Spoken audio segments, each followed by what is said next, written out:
आज की इस कहानी में जिंदगी की हर समस्या का हल छुपा हुआ है, तो कृपया करके आज की इस कहानी को ध्यान से सुनिए। तो चलिए कहानी की शुरुआत करते हैं।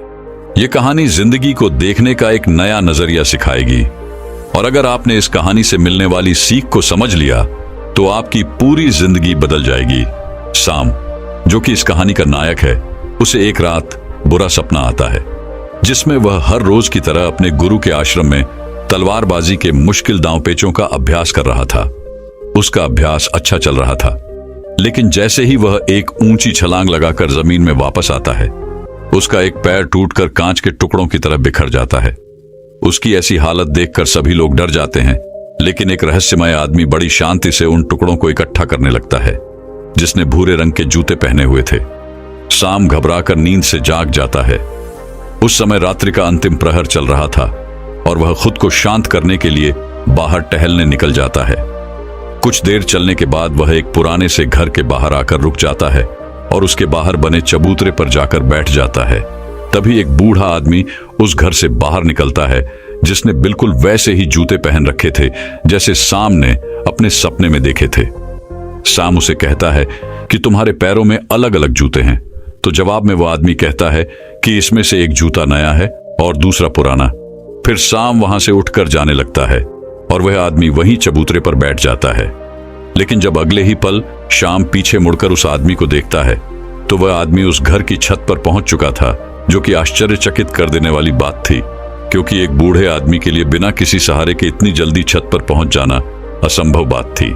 साम उस बूढ़े आदमी से पूछता है कि उसने ऐसा कैसे किया, लेकिन वह आदमी रहस्यमय ढंग से चुपचाप उसकी ओर देखता रहता है। तो सांभ वहां से चला जाता है। फिर सांभ आश्रम के अभ्यास मैदान में तलवारबाजी का अभ्यास करने जाता है। साम अपने आश्रम का सर्वश्रेष्ठ तलवारबाज था, लेकिन वह अपने प्रदर्शन से संतुष्ट नहीं था। वह खुद को दूसरों से बेहतर समझता था, इसीलिए वह थोड़ा घमंडी भी था। अपने आप को सबसे श्रेष्ठ साबित करने के लिए वह तलवारबाजी पर ऐसे ऐसे प्रयोग करता था जो कि बहुत ही मुश्किल और खतरनाक थे।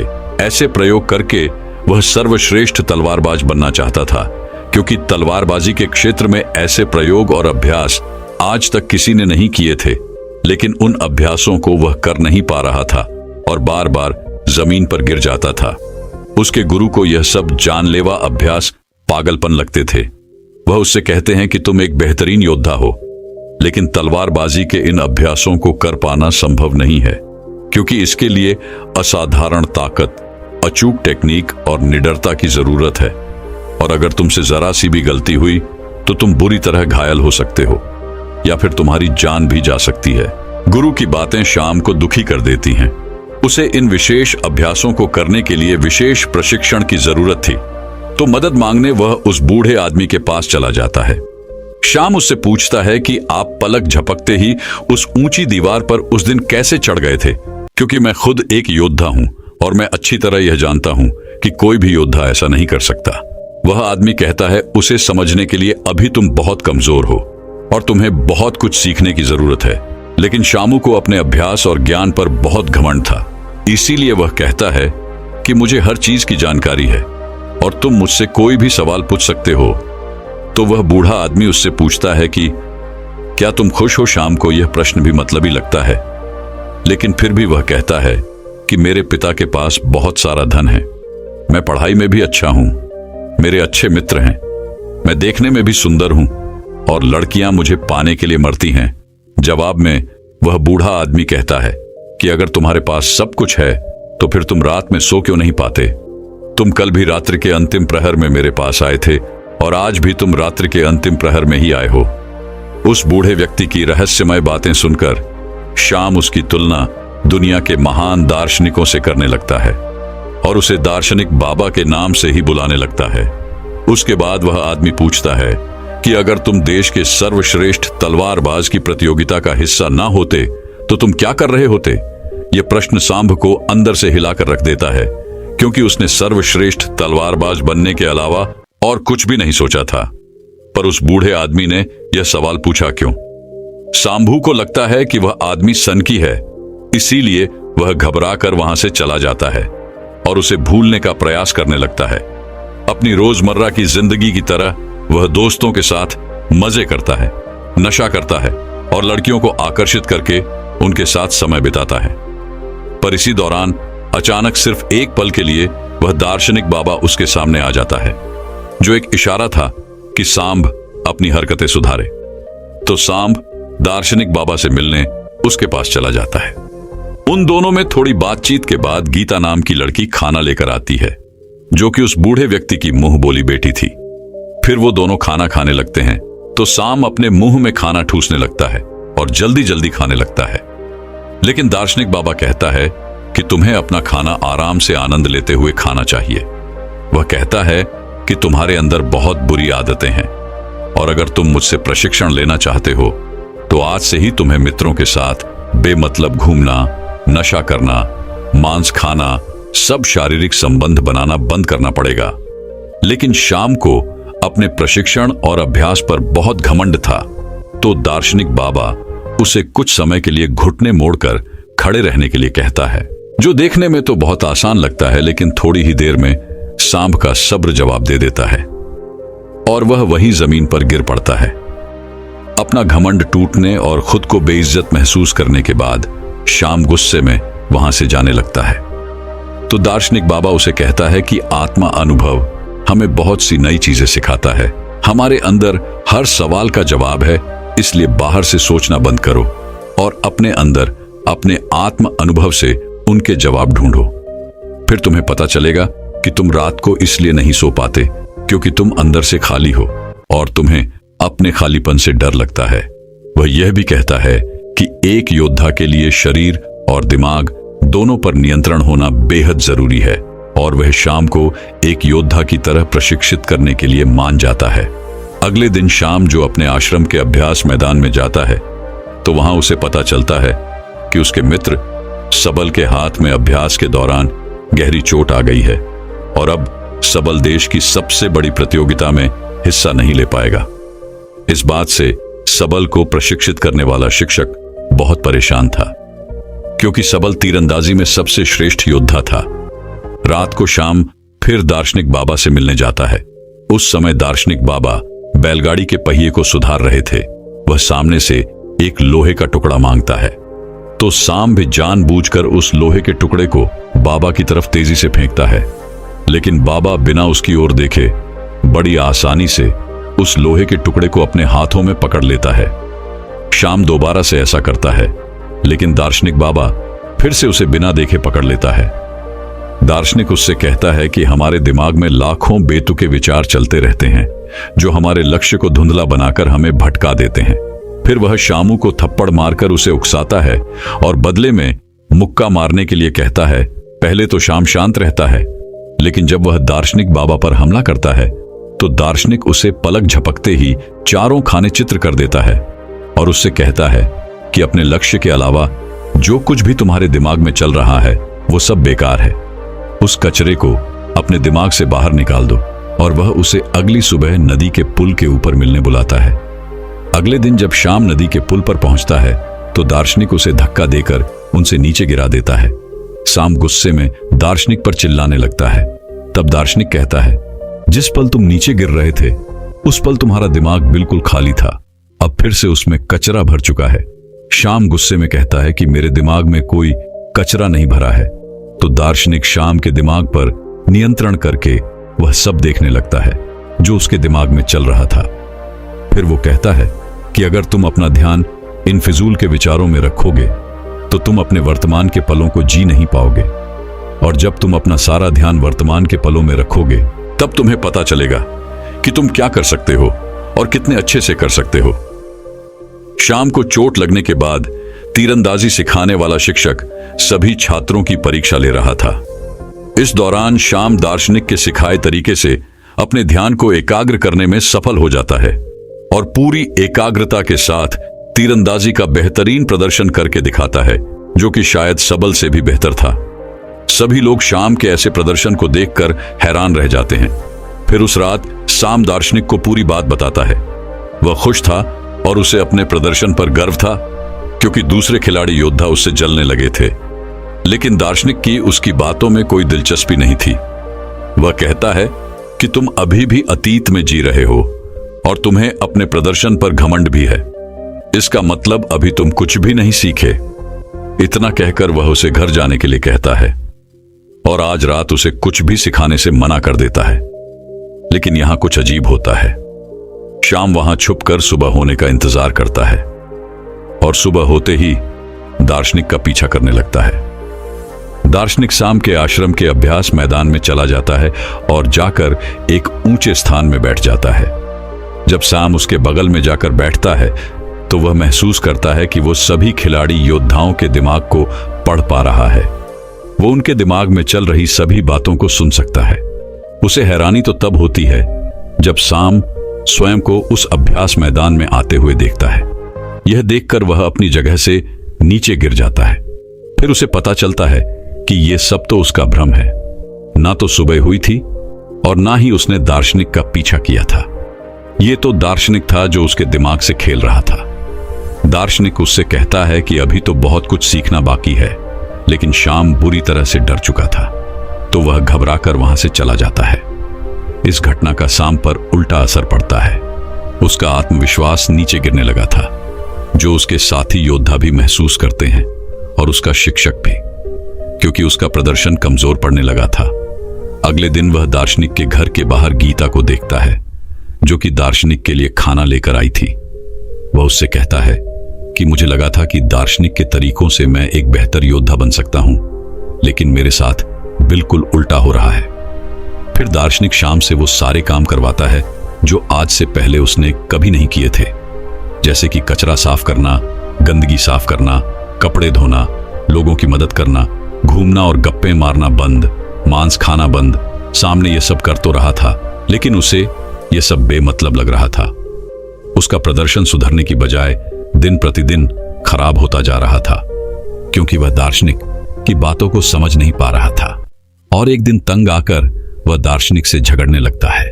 वह कहता है कि गंदगी साफ करके मैं कौन सा योद्धा बन सकता हूं, लेकिन दार्शनिक कहता है कि मैं तुम्हें किसी भी स्थिति में ध्यान करना सिखा रहा था और इससे तुम्हारा घमंड और बुरी आदतें कम हो जाएंगी।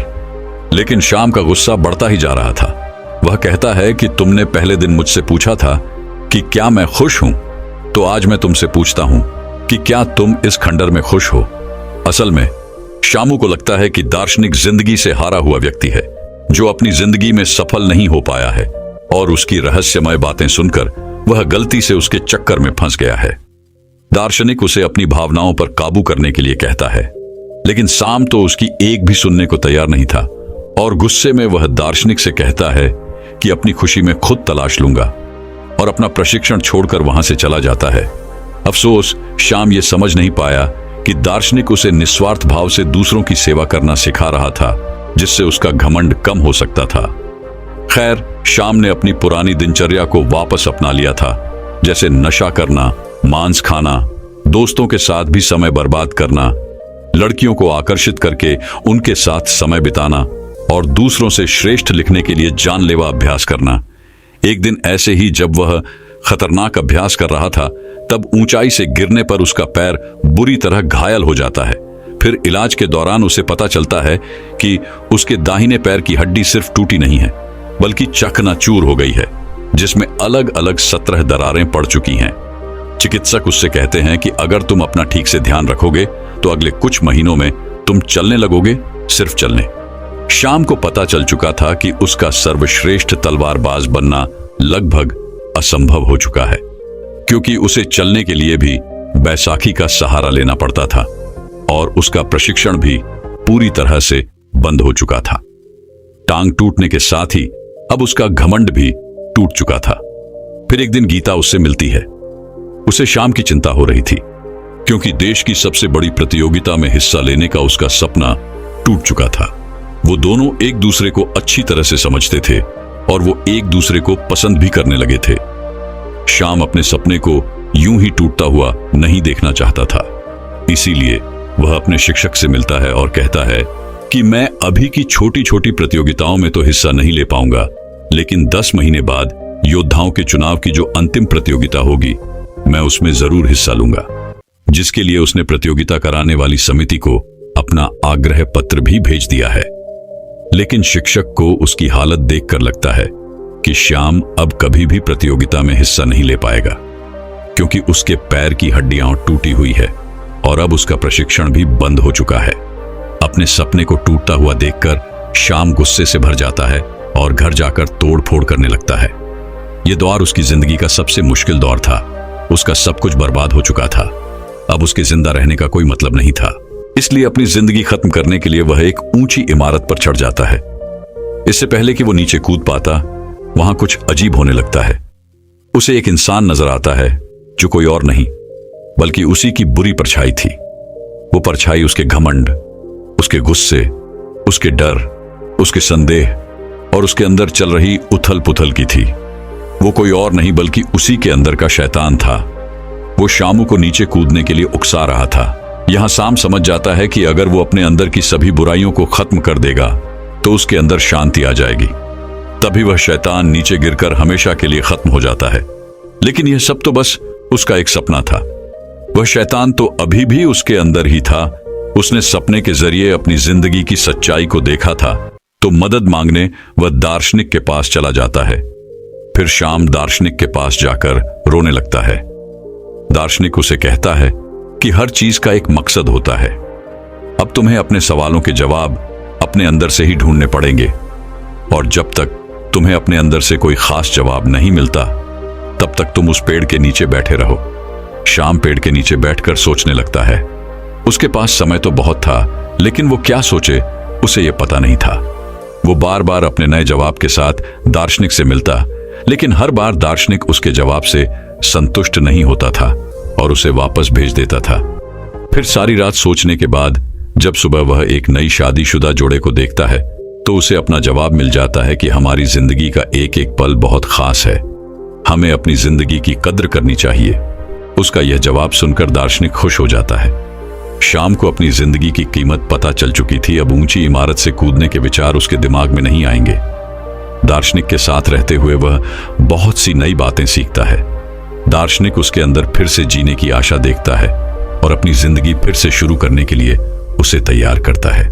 फिर एक दिन शाम अपने मित्रों से मिलता है और अतीत में अपने बुरे व्यवहार के लिए उनसे क्षमा मांगता है।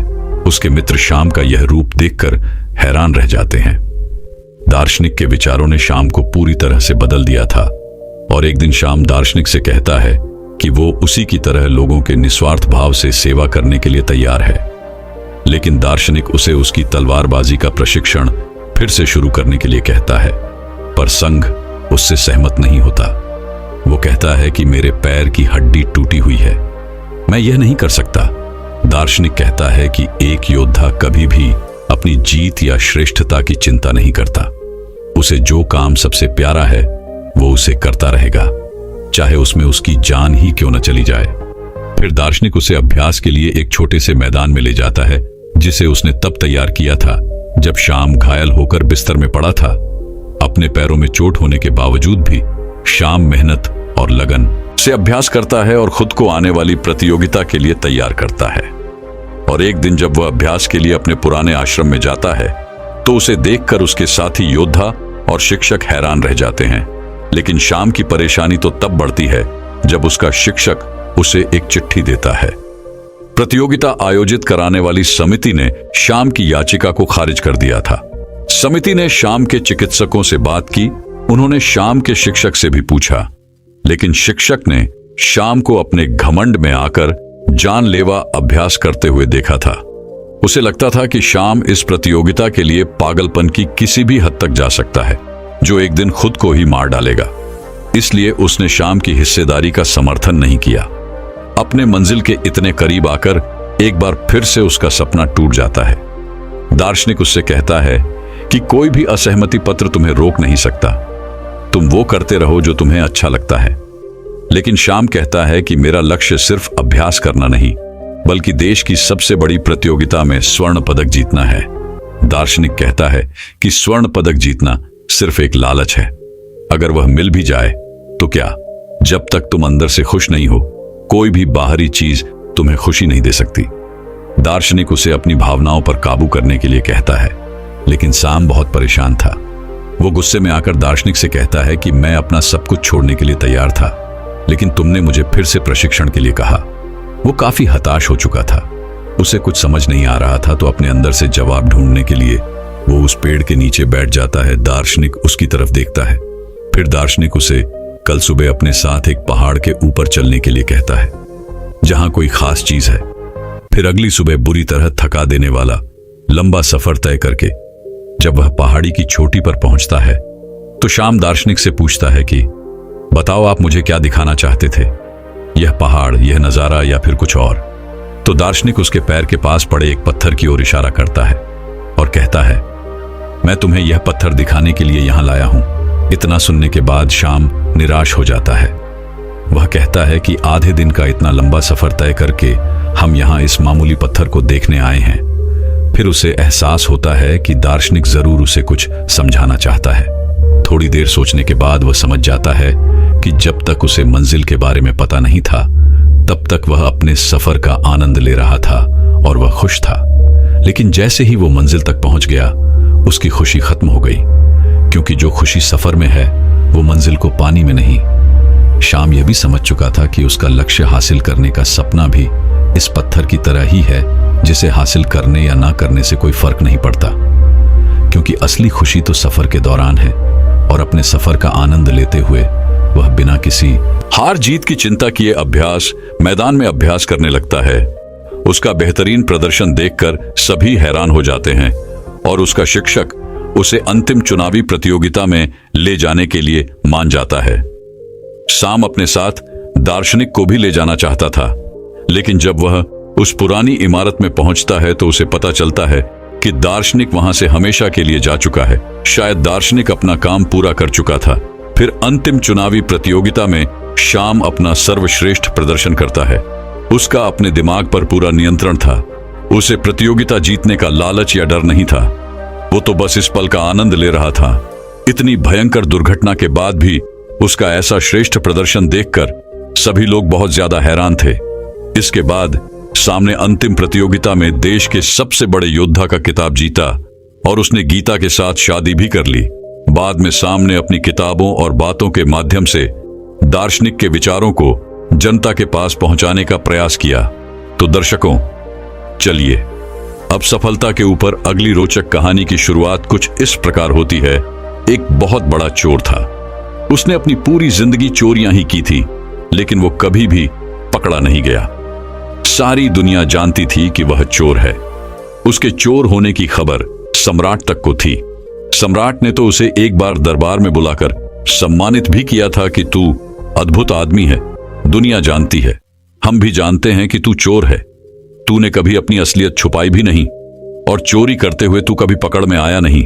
तेरी कला अद्भुत है। बरसों बीत जाने के बाद जब वह चोर बूढ़ा हो गया तो उसके बेटे ने कहा, अब मुझे भी अपनी कला सिखा दो। मौत का क्या भरोसा, वह कभी भी आ सकती है। तो बूढ़े बाप ने कहा, ठीक है, अगर तू यह कला सीखना चाहता है तो मैं तुझे सिखा दूंगा, बस तू कल रात मेरे साथ चल। वह बूढ़ा चोर अपने साथ अगले दिन लड़के को लेकर गया। उसने एक घर में सेंध लगाई। लड़का खड़ा खड़ा सब देख रहा था। बूढ़ा चोर ऐसे सेंध लगा रहा था इतनी तन्मयता से कि जैसे कोई चित्रकार चित्र बना रहा हो, कोई मूर्तिकार मूर्ति बना रहा हो, कोई भक्त मंदिर में पूजा कर रहा हो। ऐसी एकाग्रता, ऐसी तन्मयता, ऐसा लीन कि जैसे इससे कम में काम ही नहीं चलेगा। वह मास्टर चोर था। वह कोई साधारण चोर नहीं था, बल्कि सैकड़ों चोरों का गुरु था। लड़का खड़ा खड़ा कांप रहा था। ठंड का मौसम नहीं था, लेकिन डर के मारे उसे कब कभी छूट रही थी। वह चारों तरफ चौंक चौंक कर देख रहा था, लेकिन बाप अपने काम में मग्न था। उसने एक बार भी आंख उठाकर इधर उधर नहीं देखा। जब चोरी की सेंध तैयार हो गई तो बाप बेटे को लेकर अंदर गया। बेटे के तो हाथ पैर कांप रहे थे, सांस फूल रही थी। ऐसी घबराहट उसे आज से पहले कभी नहीं हुई थी, लेकिन बाप तो ऐसे चल रहा था जैसे कि उसका अपना घर हो। वह बेटे को लेकर अंदर गया। उसने कई दरवाजों के ताले तोड़े।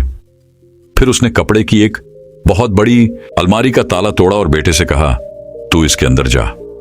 बेटा अलमारी के अंदर गया। अंदर हीरे जवाहरात जड़ित बेशकीमती वस्त्र थे। जैसे ही बेटा अलमारी के अंदर गया, बाप ने अलमारी का ताला लगाकर चाबी अपनी जेब में रख ली। लड़का अंदर फंस गया और बाप कमरे से बाहर गया और दरवाजे के पास जाकर जोर से चिल्लाया, चोर चोर और सेन से निकलकर अपने घर चला गया। घर के सभी लोग जाग गए भी। अलमारी में बंद लड़के ने तो अपना सिर पीट लिया कि यह क्या सिखाना हुआ। मारे गए। बाप ने तो निकलने का कोई उपाय ही नहीं छोड़ा। ताला लगा दिया और चाबी भी साथ ले गया। पूरे घर में लोग घूम रहे थे। सेन लग गई थी और लोग पैरों के निशान देख रहे थे। नौकरानी ढूंढते हुए उस जगह पर आई जहां अलमारी में चोर बंद था। लड़के को कुछ भी नहीं सूझ रहा था कि क्या करें। बुद्धि बिल्कुल भी काम नहीं कर रही थी। लेकिन जहां बुद्धि बेकाम हो जाती है वहां भीतर की आंतरिक चेतना चाहती है। अचानक जैसे किसी ऊर्जा ने उसको पकड़ लिया और उसने इस तरह आवाज निकाली जैसे कोई चूहा कपड़े को कुतर रहा हो। ऐसा उसने अपनी जिंदगी में पहले कभी नहीं किया था। उसे खुद भी अपने पर हैरानी हुई। नौकरानी चाबी ढूंढ कर लाई, दरवाजा खोला और दिया लेकर अंदर झांका कि शायद चूहा होगा। लेकिन जैसे ही नौकरानी ने दिया लेकर अंदर झांका, उसने फूंक मारकर दिया बुझाया और नौकरानी को धक्का देकर वहां से भागा। जब वह सेन से निकला तो उसे देखकर 10-15 आदमी उसके पीछे भागे। बड़ा शोर शराबा मच गया। आसपास के सभी लोग इकट्ठे हो गए। वह जान बचाकर भागा। ऐसा वह आज से पहले कभी भागा नहीं था। उसे विश्वास ही नहीं हो रहा था कि भागने वाला मैं ही हूं। जैसे कोई और ही भाग रहा हो। भागते हुए वह एक कुएं के पास पहुंचा और वहीं पड़े एक बड़े से पत्थर को उठाकर कुएं में भटका। उसे यह भी नहीं पता था कि यह मैं क्या कर रहा हूं, जैसे कोई और ही करवा रहा है। जैसे ही पत्थर कुएं में गिरा, उसकी आवाज सुनकर सारी भीड़ कुएं के चारों ओर इकट्ठी हो गई। सबको लगा कि चोर का पैर फिसला और वह कुएं में गिर गया है। लेकिन तब चोर झाड़ झाड़ी के पीछे सांस रोककर खड़ा था। मौका मिलते ही वह दबे पांव वहां से निकलकर घर चला गया। उसने मन ही मन खुद से कहा, आज इस बाप को ठीक करना ही पड़ेगा। यह कैसा सिखाना हुआ। वह दरवाजे को धक्का देता हुआ अंदर गया। वहां बिस्तर पर बाप कंबल ओढ़े आराम से सो रहा था। उसने झटके से कंबल खींचा और कहा, यह क्या है? आप क्या मुझे मार डालना चाहते हैं? बाप ने कहा, तू आ गया, अब बाकी की कहानी सुबह सुन लेंगे। पर तू सीख गया, अब सिखाने की कोई जरूरत ना रही। बेटे ने कहा, अरे कुछ तो कहो, अरे कुछ तो पूछो मेरा हाल, क्योंकि अब मैं रात भर सो नहीं पाऊंगा। फिर बेटे ने सारी कहानी सुनाई कि मेरे साथ ऐसा ऐसा हुआ। तो बाप ने हंसकर कहा कि बस तुझे कला आ गई। ये कला सिखाई नहीं जा सकती, लेकिन आखिर तू मेरा ही बेटा है। मेरा ही खून तेरी रगों में दौड़ता है। बस अब काम हो गया। तुझे चोरी की कला का राज मिल गया, क्योंकि चोर अगर बुद्धि से चलेगा तो फंसेगा। वहां तो बुद्धि छोड़ देनी पड़ती है, क्योंकि हर घड़ी नहीं है। हर बार नए लोगों के यहां चोरी करनी है। हर मकान नए ढंग का है। पुराना अनुभव कुछ काम नहीं आता। वहां तो बुद्धि से चले कि परेशानी में पड़ जाओगे। वहां तो हर पल जागरूक रहना पड़ता है, सजग रहना पड़ता है। वहां तो अंतर्चेतना से चलना पड़ता है। दोस्तों, वह सब अपने एक परिवर्तन में इस कहानी का उल्लेख करते हैं। वह कहते हैं कि ध्यान की कला भी चोरी जैसी ही है। वहां बस होश चाहिए। जब बुद्धि अलग हो जाती है तो सजगता आ जाती है, और जहां सजगता आ जाती है वहां तुम जाग जाते हो, और जहां तुम जाग जाते हो वहां विचार अपने आप खत्म हो जाते हैं। दोस्तों, मैं उम्मीद करता हूं कि यह कहानी सुनने से आपके जीवन में अच्छे बदलाव आए होंगे। आपको इस वीडियो से क्या सीखने मिला ये कमेंट करके जरूर बताइए, और अपने परिवार, दोस्तों या आपके करीबी इंसान के साथ ये कहानी शेयर करके उन्हें भी इस ज्ञान से परिचित करवाए। बाकी अगर आपको ये वीडियो दिल से अच्छी लगी हो तभी इस वीडियो को लाइक कर देना, और आपने अब तक इस चैनल को सब्सक्राइब न किया हो तो चैनल को सब्सक्राइब भी जरूर कर देना। आपका हर दिन शुभ हो और खुशियों से आपका जीवन भरा रहे। धन्यवाद। नमो बुद्धाय।